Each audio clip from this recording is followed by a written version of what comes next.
Selamat datang di meja redaksi. Ramadan selalu menjadi momentum lonjakan konsumsi sekaligus ujian bagi stabilitas harga. Permintaan pangan naik, mobilitas mudik meningkat, dan tekanan inflasi musiman menjadi sorotan. Pemerintah menyiapkan stimulus sekitar 13 triliun rupiah untuk menjaga daya beli dan kelancaran Lebaran 2026. Tapi pertanyaannya, apakah langkah ini cukup untuk meredam tekanan harga? Kita akan bahas dalam meja redaksi bersama Mbak Wahyu dan juga Mas Nasori yang sudah hadir di sini. Kita ke pertanyaan pertama nih, yang selalu jadi pertanyaan semua orang. Kenapa kalau Ramadan, inflasi itu selalu naik, harga pangan naik, semua komoditas yang biasa kita konsumsi sehari-hari ini naik. Siapa dulu nih? Mbak Wahyu dulu deh. Atau Mas Nasori? Kalau bicara teori teorinya ekonomi nih ya, teori ekonomi itu kan kalau demand naik, sementara penawarannya tetap, harga pasti akan naik. Itu sebenarnya teori Ekonomi paling pada umumnya. dasar sebenarnya ya. Nah, kalau di situasi kita, itu akhirnya kayak sudah menjadi pola dalam artian yang dalam tanda kutip diwajarkan. Maklum dong, soalnya lagi puasa, mau lebaran nih, maklum dong harganya naik. Lebih ke situ sih sebenarnya ya, kalau yang terlihat saat ini sih menurut saya sih lebih ke situ sih. Karena itu berulang ya, setiap mau Ramadan pasti dia naik. Betul, dia demand-nya naik karena memang kebutuhannya juga naik. Dan stok kayaknya yang ada selalu menjadi Ramadan itu kan bulan yang spesial, baik dari sisi religi maupun juga dari sisi konsumsi, karena habis puasa berarti kita mau masak bukanya pasti spesial. Yang mungkin biasanya kita paling makan ayam 2 hari sekali misal, atau 3 hari sekali gitu, atau misalnya tiba-tiba kalau misal pengen daging kalau lagi puasa, tiba-tiba pengennya yang lebih mewah gitu ya. karena menjadi semacam apresiasi terutama mungkin karena mereka yang di rumah ada anak kecil misalnya yang sedang ngajarin untuk puasa, udah berhasil nih puasanya, jadi masaknya harus yang spesial. Jadinya otomatis demand-nya naik, akhirnya harganya naik gitu. Oke, Mas Nasori sama?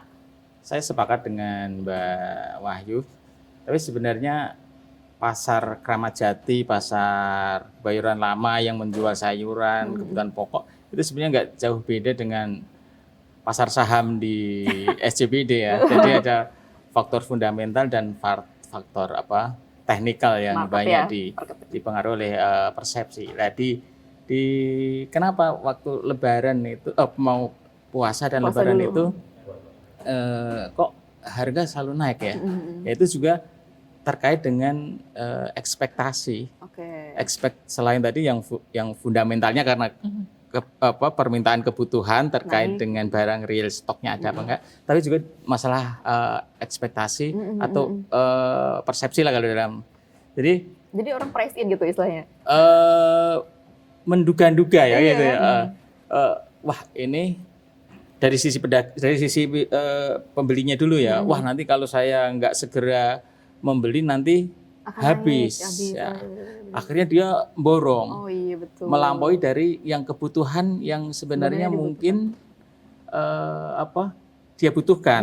Nah, akhirnya ya tadi kembali ke hukum. Ketika permintaannya naik, ketika permintaan orang akan penjual akan cenderung menaikkan. Oh iya, bisa jadi. Terus dari sisi pedagangnya juga ada ekspektasi itu. Wah, nanti jangan-jangan saya jual segini, ketika saya mau belanja lagi harga udah naik. Akhirnya dia menaikkan harga penjualan untuk mengamankan ketika nanti dia belanja. Takutnya nanti barangnya malah nggak ada. Nggak ada. Mungkin seperti itu. Jadi selain fundamental tadi ada faktor-faktor psikologis yang mempengaruhi itu. Itu Mbak. Masuk akal juga ya. Jangan-jangan sebenarnya kan ini kan teori berulang ya. Harusnya kan sudah diantisipasi karena terus-terusan. Tapi walaupun sudah diantisipasi, stoknya sudah melimpah, harganya tetap naik gitu ya. Itu karena ada spekulasi itu karena ya kan orang-orang jadi wajar ketika harganya naik walaupun stoknya aman. Harusnya kan kalau secara fundamental kalau stoknya aman ya harusnya tidak naik harganya, tapi karena ada ekspektasi kan Ramadan orang pasti mau kok mengeluarkan duit lebih untuk bayar pangan-pangan ini. Jangan-jangan gara-gara ada itu faktor juga. itu Ada juga. faktor itu. Sementara itu yang juga kita harus kawal ketat melekat sebenarnya adalah rantai pasoknya. Distribusinya Banyak yang ya. kemudian middleman Iya. itu mengambil ya kesempatan karena lagi-lagi itu dia memanfaatkan Momentum. psikologis Betul. momentum itu. Yang supply chain-nya ini sebenarnya yang kemudian menjadi kunci gitu. Kalau misal bisa diurai, ya itu yang kemudian bisa menjadi jawaban dari stoknya aman nih. Jadi kemudian sampai di konsumen juga seharusnya aman gitu. Percuma kemudian hanya mengamankan di hulu bahwa pasokan aman kok, kita punya segini, tapi distribusinya bermasalah. Iya, betul. Kuncinya ada di distribusi karena ketika sekarang Ramadan itu mulai di Februari, kemudian nanti Lebarannya ada di Maret, itu kan memang masih dekat-dekat dengan banyak hujan ya. Otomatis produksi memang ya akan menjadi sesuatu hal yang juga perlu diperhatikan. Harga cabai, harga bawang, terutama itu biasanya bisa menjadi harga cabai sekarang 121.000 1 kilo. Udah kayak dapat daging. Nah, itu dia. Gimana coba Dan gitu. mungkin juga ini Mbak, kan kita deket dengan Lebaran, tahun baru, Imlek. tahun baru kemarin kan. Jadi mungkin beberapa pas stok udah termanfaatkan di itu kalau dari. Tapi kan pemerintah Bappenas selalu memastikan, lagi-lagi itu kan dia memastikan di hulu ya, bahwa stok aman. Iya, betul. Tapi agak sedikit kembali ke belakang Mbak. Kita juga nggak menyalahkan pedagang tadi terkait persepsi, nggak menyalahkan pembeli ya. Mungkin dia belajar memori sebelumnya, gitu. Tapi kan saat ini kan memang kita dari beras kita udah nggak impor karena kita mampu. Nah ini tinggal komunikasi dari otoritas, dari pemerintah bahwa dari sisi hulu, dari sisi produksi ada jaminan stok, dan tadi yang disampaikan Mbak Wahyu dari distribusi ada jaminan akan kelancaran distribusi, mestinya itu sehingga pedagang maupun pembeli itu tidak berspekulasi atau tidak was-was terhadap sehingga tadi bisa mengerek harga. Kalau di kampung saya tuh namanya mremo. Mremo tuh yaitu ketika ada seasonal seperti ini, mereka sudah siap. Kayak masyarakat tuh sudah asik. Gitu. Pasti harganya akan lebih tinggi. Gitu. Itu THR buat pedagang kayaknya ya. Kalau misalnya ada lebih-lebihnya itu tuh buat lebaran soalnya. Nah, kan kalau misalnya kita melihat ini kan berulang fenomena ini ya, fenomena inflasi ketika bulan Ramadan ini kan berulang. Apakah kalau dari Mbak Wahyu dan Mas Narsara melihat, kan pemerintah berarti sudah turun tangan nih untuk menjaga si stok awal atau hulunya. Walaupun ternyata begitu ke distribusinya kayaknya masih belum maksimal ya, belum optimal ketika untuk menekan harga, masih ada. Selain distribusi apalagi nih yang harus kita waspadai supaya ini inflasi ini harusnya bisa kita cegah gitu sebenarnya. Kenaikan harga pangan ini sebenarnya bisa kita tekan karena kan kenaikan harga pangan ini kan akan langsung memukul middle class ke bawah gitu ketika naik. Kan jadi kontradiktif ketika bulan Ramadan orang ya mungkin middle ke atas saatnya senang apresiasi, bagi-bagi segala macam, pangan segala macam, makanan yang mewah gitu ketika bulan puasa. Tapi kan akan jadi terasa kontradiktif ketika harga pangannya tidak tercapai, tidak bisa dicapai atau tidak bisa digapai dengan middle ke bawah nih, karena harganya naik-naik gitu. Gimana harusnya ada tadi ya, ada stoknya betul, kadang stoknya ada. Maksudnya kita di media ini nih kita dengar sendiri dari pemerintah gitu. Ini stoknya aman, berlimpah. Beras ada 12 juta ton, bawang putih ada sekian juta ton. Tapi ternyata di lapangannya harganya tetap tinggi. Apalagi selain distribusi ini yang harus kita waspadai nih pemerintah ini. Mungkin saya distribusi itu sebenarnya juga di dalamnya kan banyak instrumen-instrumen yang ini ya. Kayak logistik armada gitu, ya, kebutuhan armadanya gimana. terus infrastruktur. Oh iya benar infrastruktur. Lah ini kita yang agak udah banyak di sosmed maupun fakta pengalaman kita, jalan berlubang. Iya. Ya. Nah itu tahun ini kok kayaknya tidak mendapat respon perbaikan yang Iya, tumben ya. yang cepat. Bahkan Oh. kita baca berita udah makan korban, Iya, pemotor tadi yang bener. itu kedalaman 10 cm aja kan bagi pemotor itu Benar. udah Bahaya apalagi kalau ya. dengan kecepatan. Nah itu kadang itu juga menentukan kecepatan sampai Oh, ya, oke. karena apa bisa bikin macet gitu kan jalan. Lah mungkin ada cuaca yang kayak cuaca, walaupun itu faktor kan teknologi ilmu pengetahuan sekarang sudah bisa sebenarnya itu masih bisa termasuk bisa dikelola walaupun tidak sepenuhnya, tapi jalan itu sebenarnya kan full hampir nyaris dikelola kan ya. Nah itu apa untuk distribusi, mungkin saya nambahin itu mungkin Mbak Banyak Wayu PR kayak distribusi ini ya, selain ya ada middleman itu. Sebenarnya kalau menurut saya tuh middleman tuh yang paling harus di ini ya, kayaknya harus di gimana caranya Jaga. bisa Diatur. dia kalau bisa dihilangkan dengan teknologi, kalau bisa gimana caranya tuh middleman itu tidak Akhirnya kendali pembentukan harga Bukan ada di di dia, middleman gitu, bukan di Sementara, pemerintah betul, gitu. bukan di market gitu ya, karena jatuhnya ya itu dia nggak percuma dong akan cold ini storage lagi. terus Nah, stok kayak gitu betul, udah betul, dibentuk oleh betul. pemerintah, tapi ternyata pas nyampe bawah Iya. tetap aja. Itu yang mungkin perlu menjadi salah satu PR ya. perhatian juga ya. Oke, memang mungkin yang harusnya dibentuk atau dikondisikan adalah bukannya ketika musim Lebaran, Ramadan, harga-harga itu naik jadi mereka dapat untung, tapi orang-orang yang belanja makin banyak. Harusnya Jadinya seperti itu. omsetnya jadinya naik gitu. Itu yang mungkin seharusnya dikondisikan. Betul. Jadi memang harga juga perlu dijaga lebih stabil dari segala sisi, baik dari hulu tadi produksi Betul, sudah betul. disampaikan, dari distribusi juga yang memang middleman ini yang kita tidak inginkan akhirnya mereka yang akan menjadi Malah pembentuk dapat, harga, karena beberapa minggu sebelum puasa saja itu kan harga daging sudah sempat naik dan bahkan menghilang dari pasaran yang kemudian dugaannya adalah justru itu dia Ditimbun cold ya. storage. Nah, ada cold storage dimanfaatkan kemudian ya udah ditahan dulu nih Dikeluarin gitu. nanti Baru ya. akan dikeluarkan nanti ketika sudah puasa dengan harapan harganya lebih tinggi naik. misalnya. Betul. Hal-hal yang seperti ini yang kemudian mungkin memang agak menjadi PR harus besar PR-nya ya. TPID juga kali ya di Betul, daerah-daerah, karena kan betul. middleman itu biasanya di daerah ya. Sebenarnya kita kan udah ada satgas Inflasi. dan itu yang Satgas penimbunan. pangan itu. Ya, Satgas itu kan yang itu. ke situ juga mestinya dia bisa bergerak lebih ya. efektif dan memang harus ada penegakan hukum. Ya. Bisa jadi bahkan mungkin harus perlu itu kan terkait dengan kebutuhan publik ya, apalagi di saat kondisi kayak gini.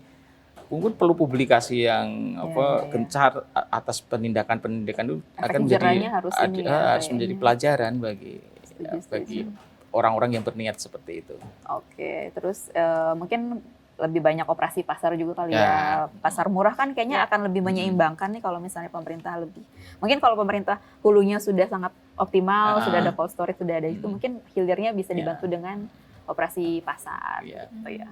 Itu bisa operasi pasar kan bisa memangkas rantai pasok. Iya kan langsung tuh.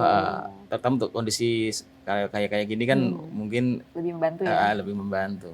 Setuju. Nah, dari inflasi kita ke stimulus nih. Nah, itu dia sebenarnya ini Lebih satu banyak PR ya kayaknya. Sebenarnya ini adalah dua hal yang tidak bisa dipisahkan ya. Karena kalau kita bicara inflasi sebenarnya secara pribadi saya kok nggak terlalu khawatir dengan inflasi. Betul, karena itu baik ya. Beberapa tahun terakhir ini kan sebenarnya inflasi kita sudah cukup terjaga. Cuman memang tetap kita nggak boleh lengah betul dengan harga-harga, terutama memang harga sembako, harga bahan pokok ini yang harus benar-benar dijaga agar nggak ada lonjakan yang signifikan. Ketika misalnya masih ada naik katakanlah 100-200 perak masih bisa dimaklumi, Tapi kemudian yang penting orang daya belinya masih ada. Iya, masalahnya itu. Betul.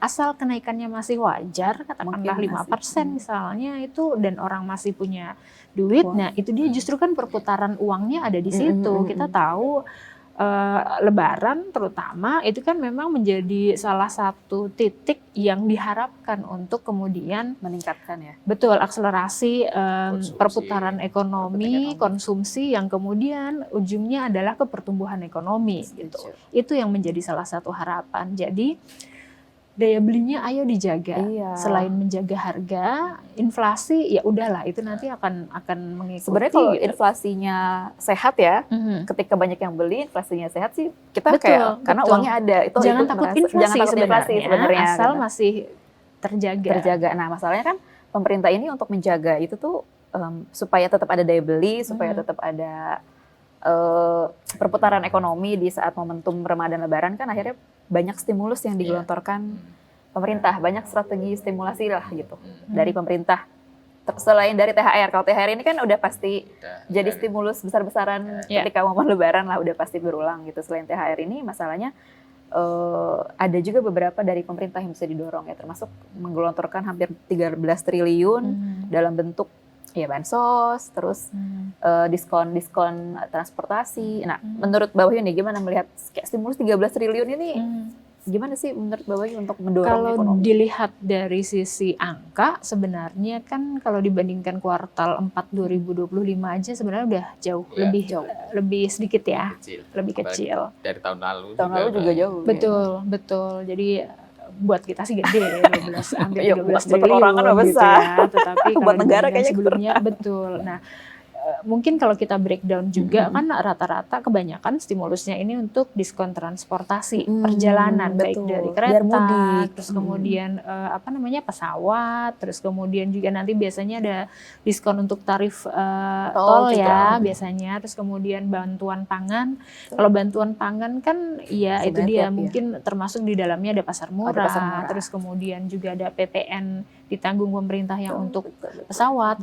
Tahun lalu masih ada diskon tarif listrik. Ya, dan itu banyak orang merasakan manfaatnya. Betul. Di tahun ini nggak ada. Inflasi tahun lalu juga nggak terlalu sebesar itu gara-gara tarif listriknya rendah. Betul. Jadi mungkin salah satu yang nanti coba kita lihat adalah itu dia karena ketika Ramadan itu kan pemakaian di malam kan lebih banyak ya, orang masak untuk sahur tuh. Terus kemudian untuk di masjid juga pasti kan akan jadi menyala lebih lama. Itu yang perlu diwaspadai. Oke, stimulus itu kan bantuan ya.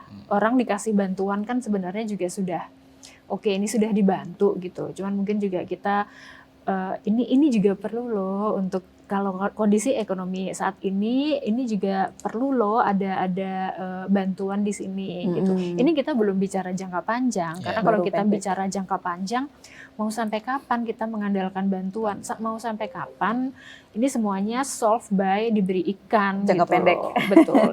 Itu untuk jangka panjangnya. Iya, betul. Gimana Mas Nasari? Ya. Stimulus. Sebenarnya secara pola pemerintah udah benar ya dalam kondisi kayak gini, ketika permintaan naik yang berpotensi mendorong kenaikan harga terhadap kaum rentan itu diberi bantuan sosial, bantuan pangan, sehingga daya beli mereka tidak terlalu drop karena mendapatkan ruang baru dari bantuan itu, sehingga spending lainnya bisa untuk kebutuhan sehari-hari. Itu sudah benar, walaupun tadi ada sangat diharapkan, banyak harapan seperti tarif diskon tarif listrik itu juga dilanjutkan.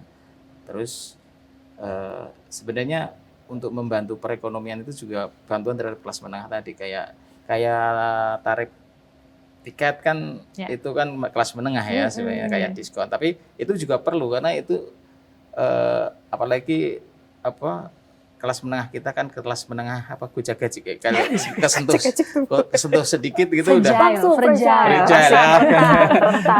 Kesentuh dikit itu bisa turun. Jadi ketika ada pukulan sedikit tuh langsung turun. Dan tadi yang sempat disinggung Mbak Amal, Mbak Wahyu tadi yang solusi jangka pendek ya, memang benar ini solusi jangka pendek.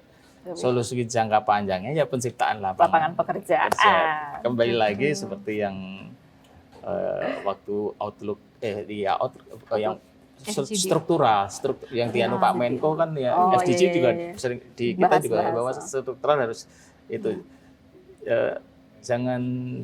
Pemerintah jangan keasikan dengan solusi-solusi jangka pendek seperti stimulus terus yang jangka panjangnya program work from anywhere yang seperti itu. Fokusnya tuh pemerintah tuh kayak ada 5 hari tahun ini. Oh iya, WFH. Iya, maksudnya itu kan termasuk jangka pendek. Ya harusnya kan itu jangka pendek. Kenapa? Karena kita kan bergantung sama konsumsi, yang lain gitu loh idenya. Jadi sekali lapangan cipta tercipta kan akan stabil ya udah ada.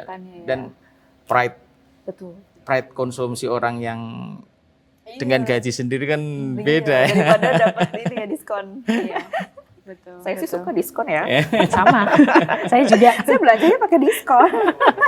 Kalau belanja setelah lihat barangnya cetek pasti kita kan sebenarnya ini harga. Oh iya. Waduh, pantesan bagus. Mahal. Betul. Dan bisa jadi gara-gara stimulus yang kayak diskon transportasi ini, orang yang tadinya nggak mau mudik karena duitnya misalnya segini, karena ada diskon, nggak apa-apa deh, kebeli ini tiketnya karena ada diskon gitu. Itu kan buat ya istilahnya perputaran uang juga yang tadinya di pusat jadi ke daerah gara-gara ya mungkin harapan pemerintah seperti itu ya. Jadi tapi ya itu lagi-lagi seasonal. Berarti kan konsumsi rumah tangga kita, konsumsinya kita tuh hanya bertahan di kuartal 1 aja karena semuanya udah dikumpul di kuartal 1. Semua perayaan udah dikumpul di kuartal 1. Gimana caranya itu yang kemudian mempertahankan kuartal berikutnya? Itu yang karena susah ya. Tadi kita tadi pagi sempat ngobrol juga ya, yang Mas Jauhari sempat mention bahwa kuartal 1 nih pertaruhan untuk pertumbuhan ekonomi di tahun ini. Kayak fondasi gitu. Betul. Besar. Apalagi kalau kita mau mencapai target pertumbuhan yang di APBN kan 5,4%, sementara justru harapannya kan bahkan bisa sampai 6% ya gitu. Di kuartal 1 itu dia tadi ada numpuk nih, ada tahun baru, ada Lunar New Year, ada Ramadan dan Lebaran. Ini yang kemudian menjadi pertaruhan sebenarnya. Ayo bagaimana? Karena kalau kita mau mengandalkan dari sisi output, oke WFA, tapi kalau pabrik kan nggak bisa WFA ya, karena alatnya semua ada di pabrik ya, termasuk kita media misalnya TV juga nggak bisa WFA gitu.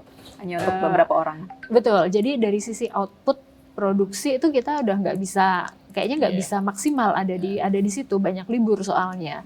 Makanya akhirnya yang menjadi pendorong harapan ya memang konsumsi. Cuma bagaimana menjaga konsumsinya ini, percuma misalnya dikasih WFA 5 hari, ada cuti bersama, ada libur.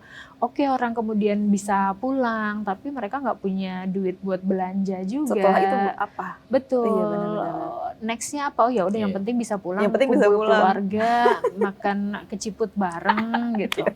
Ya, makanya ya ketika sekarang nih Lebaran dan puasa ini di semester pertama, mestinya kan sebenarnya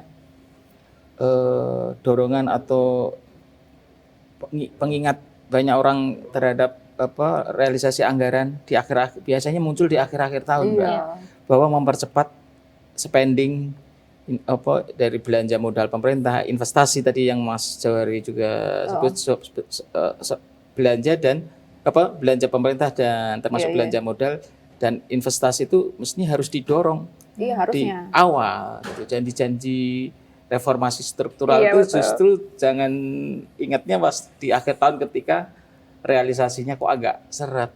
Mestinya sekarang ini. Tapi seringnya di akhir tahun ya, karena di akhir semua tahun, proyek realisasinya ingatnya di akhir tahun. Dulu Pak Pramono Anung makan mempercepat tender, mungkin perlu kita nggak tahu ya kita nggak muncul apa karena memang nggak diberitakan atau sebenarnya proses tender kan mau dipercepat tender di Jakarta biar awal tahun ini udah mulai bergerak. Lah mestinya di luar konsumsi mungkin investasi dan belanja pemerintah itu memang harus diawalkan. Soalnya pemerintah tuh menargetkannya 5,6% kuartal 1. Wow. Kemarin aja kita kuartal 4 yang sudah ada tahun baru, sudah ada ini masih cuma 5,11. 5,3 secara tahunan. Betul. Oh, ya, benar-benar.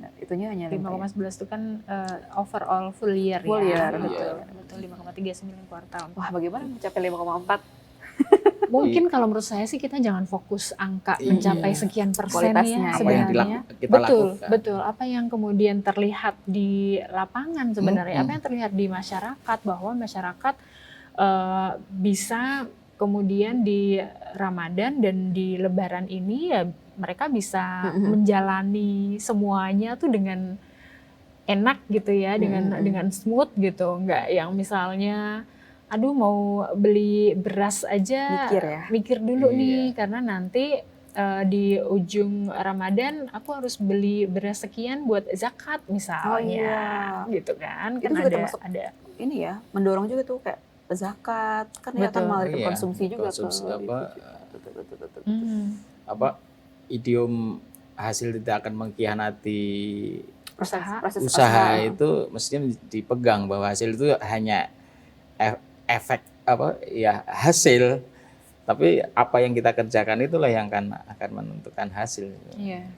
Kita kan ada zakat, ada wakaf, banyak. Terus kemudian ketika Ramadan itu juga sebenarnya momen buat pelaku usaha UMKM gitu. Ayo belanja di UMKM ya. Pada jualan harusnya punya hampers gerakan itu ya. Misalnya.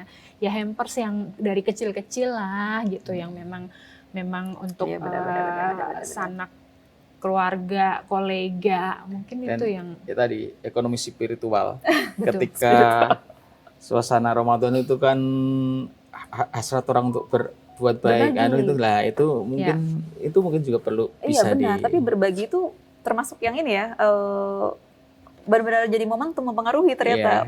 Bisa ini konsumsi juga itu tadi. Konsumsi juga, ekonomi juga urusnya, walaupun itu kayak berbagi kan harusnya kan spiritual ya, tapi ternyata itu berdampak loh ke ekonomi secara kita. Ekonomi, gitu. Secara ekonomi itu ada pengaruhnya ternyata. Betul.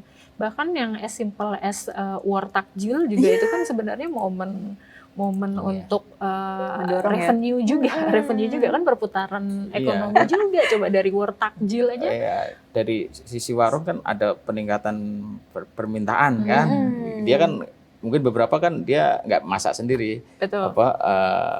Ada multiplier gitu, ada efek dominonya dari dia dapat setoran, terus kesini benar. Dapat setoran risoles dari Amal misalnya. Aku mau jadi pengusaha kalau lagi puasa. Banyak UMKM musiman, banyak pedagang musiman juga kalau lagi Ramadan dan menjelang Lebaran gitu. Karena kan memang ya itu lagi momen penting, momentum ya, momen makanya penting daya untuk ekonomi. Yang jadi kunci kan sebenarnya memang ada di daya belinya. Ada sebelum kita closing statement yang harus diperhatikan pemerintah? Kalau diperhatikan pemerintah kok kayaknya ngelunjak banget siapa gitu. Ya, kita kan sebagai media pilar 4 gitu demokrasi ya kan. Betul. Satu hal bahwa Lebaran dan Ramadan itu memang menjadi poin titik yang sangat penting, baik secara religi, secara agama, secara juga adalah kesempatan untuk beribadah bersama keluarga, karena semua yang dilakukan saat Ramadan itu kan ibadah gitu. Jadi di satu sisi juga menjadi momen yang penting untuk pertumbuhan ekonomi Indonesia, karena harus diakui saat ini Indonesia pertumbuhan ekonominya memang masih bergantung pada seasonal. Kita belum bisa yang menjaga pertumbuhan ekonomi itu bisa stabil dari daily production dan konsumsi segala macam tuh belum bisa gitu. Makanya momen ini yang kemudian harus benar-benar bisa kita optimalkan agar ekonomi ini bergeraknya benar-benar bisa maksimal. Termasuk juga pelaku usaha di perhotelan misalnya, di restoran misalnya, dengan banyaknya buka bersama. Banyak berkah ya. Betul, kumpul bersama keluarga, coba Mas Nasri sudah dapat undangan buka bersama berapa padahal kita belum mulai puasanya gitu. Itu kan juga salah satu dorongan gitu ya. Kemudian nanti juga di Lebaran itu ada libur Lebaran yang bagi para pelaku pariwisata itu juga sebenarnya punya kesempatan untuk mendulang berkah. Di Tanah Abang, di pusat tekstil, grosir itu sudah dari berapa minggu yang lalu itu juga sudah mulai menggeliat, betul. Makanya yang wajib, betul inflasi kita harus jaga, tetapi yang paling penting adalah daya belinya. Bagaimana kemudian kita bisa menjaga daya beli masyarakat semua lapisan ya, semua lapisan di sini akan seperti apa.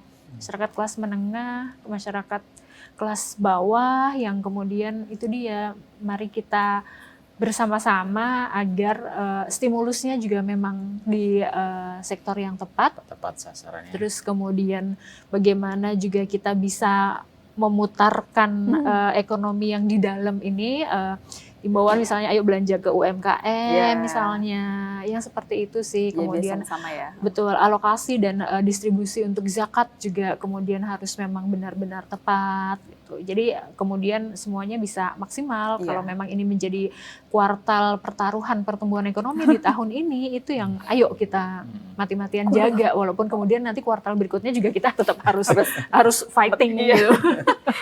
Bertaruhan juga sebenarnya. Gimana Mas Tosari? Ya mungkin sebagai penutup mungkin saya ada 3 poin ya, 3 poin yang sebagian saya agak receh sebenarnya. Tapi pertama tadi yang inflasi, dan tahun lalu kan inflasi kita belakangan agak naik Mbak ya. Itu kan 3%. karena kita kan negara yang memang rawan bencana, jadi itu artinya kita harus melakukan upaya ekstra dibanding negara-negara yang mungkin secara bencananya tidak intensif seperti kita. Itu mungkin perlu jadi catatan bahwa kita memang perlu kerja ekstra.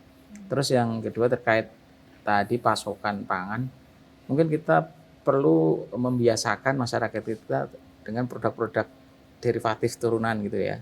Misalnya kalau cabai yang nggak harus cabai segar, kita mulai bon cabai mungkin ya kita ya ini ya. Nah ini kalau cabainya dikeringin sendiri kalau generasi tua mungkin udah agak susah ya, tapi anak muda kayaknya yang kayak gitu mulai perlu dikampanyekan bahwa sehingga stok itu bisa lebih terjamin. Atau ini ya nanam sendiri aja. Ya itu salah satunya mungkin. Tapi ya itu tadi kan kadang kalau kelebihan sampai dibuang-buang kan petani, bawang. Terus yang terakhir mungkin ya itu tadi, jangan sampai keasikan pemerintah mencari dengan solusi-solusi jangka pendek, solusi jangka pandangnya kan agak kendor. Dulu kan ada paket ini, paket itu, paket ini kan kurang terdengar. Iya udah enggak ini ya. Saya sih itu aja Mbak Amel 3 itu. Oke, bisa disimpulin ya. Berarti kan again ya tadi seperti Mbak bilang, Mas Tosari bilang, Ramadan dan Lebaran ini kan selalu jadi momen penting bagi Indonesia ya, bagi ekonomi Indonesia, bagi ekonomi nasional, karena ya itu mendorong konsumsi, menggerakkan sektor real kita juga, UMKM gitu, sekaligus menguji ya ketahanan inflasi kita juga gitu. Karena stimulus sudah digulirkan, koordinasi pengendalian juga sepertinya sudah dilakukan. Harapannya sekarang tinggal menjaga efektivitas di lapangannya seperti apa sampai nanti bisa berdampak sesuai harapan ya gitu. Oke, kita berharap aja semoga memang di momen-momen krusial ini pertumbuhan ekonomi kita bisa terjaga, karena lagi-lagi tadi seperti dibahas kuartal 1 itu menjadi kuartal pertaruhan bagi fondasi ekonomi kita di tahun 2026 yang ditargetkan 5,4%. Saya pamit, sampai jumpa di meja redaksi berikutnya.